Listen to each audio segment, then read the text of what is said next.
Hey guys, Apple Cider Vinegar. I was working on my project over there, don't worry about it, and then I came across a problem, which was basically, how can I count the number of times a redstone line is pulsed, and then send an output line, or send an output based off of that.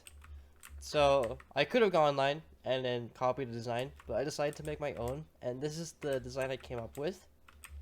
I would say it's pretty compact, and it works like this. So over here is a number of items that, or the number of times that you want the redstone line to be counted. So let's say that you want the pulse to go off, I don't know. If the pulse goes off 4 times, send an output, right? So we input, this is the input, the orange line is the input, so we do 1, 2, 3, 4, and then it sends an output based off of that.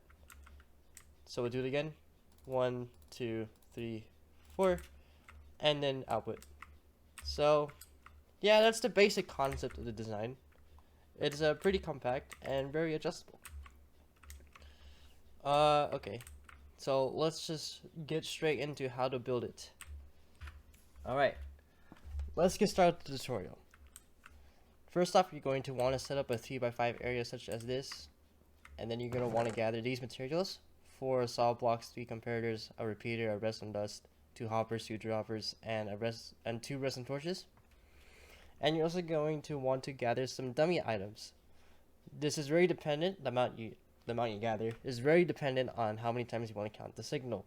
So basically what you do is that you take how many times you want to count the signal, and then you add 1, and that's how many items you're going to get. So for example, for this case, we're going to want to count if the signal goes off 4 times, and then we add 1, and we get 5, so we get 5 dummy items. So let's start off with the light blue concrete, or not light blue concrete, any solid block. So you're going to want to set it up in a fashion like this. So that's where you're going to want to start off, and then we can gather our comparators, and it's going to go here, here, and finally here. There you go. So something like that.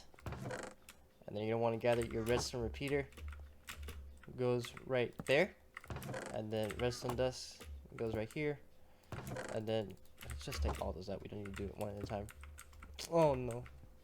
So you're going to want to place your dropper here and another dropper here facing those directions, very important. And then you put your hopper here, here facing the droppers, and then your redstone torches right here and right here. Very nice.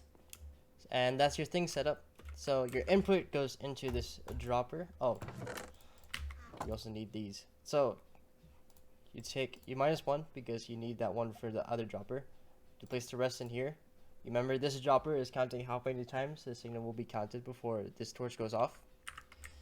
And then you're also going to want to put one more dummy item here, and your thing's set up basically. So your input is going to go here, and then your output is going to be this torch.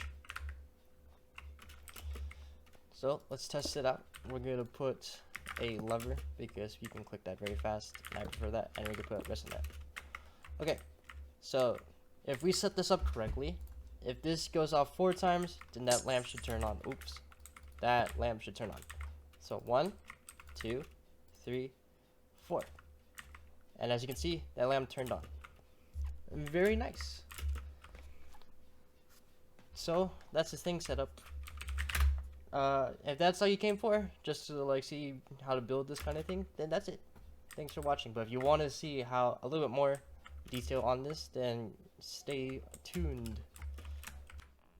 Okay, just wanted to interject really quick in the middle of it, but just wanted to mention that this dropper can only hold 5 stacks in total, or else this hopper would overflow, which means that this counter can only do a maximum of 320 counts before it goes off. But I don't know. I don't really think that you would need to count a signal more than 320 times. And if you do, well, you can just chain these up, connect the output to the input of another one, and you're good. And the second thing I wanted to quickly mention is that this dropper, you cannot strongly power it, so you can't for example, put a repeater or redstone dust directly into it like this or like this. Why is that? It's because it will strong power this dropper and lock this hopper unintentionally, and it will break the system. So the way that you are supposed to power this dropper is by just placing a block, a solid block next to it, and then you can power that block like this or like this. So that's fine, that works, and it's not gonna break it. Okay, just wanted to mention that really quickly. So the thing about this is that it also comes with more inputs and more outputs. Well, actually just one more input, one more output. So let's increase the amount of times the signal will be counted to 10.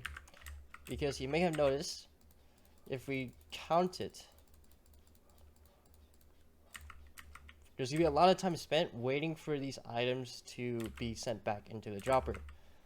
That we don't like. I mean, that might be bad because your system may be trying to put more inputs, and then the gate or this circuit is trying to reset, right? So what you can do, you can wait for the reset. What you can do is that, let's go get another color actually.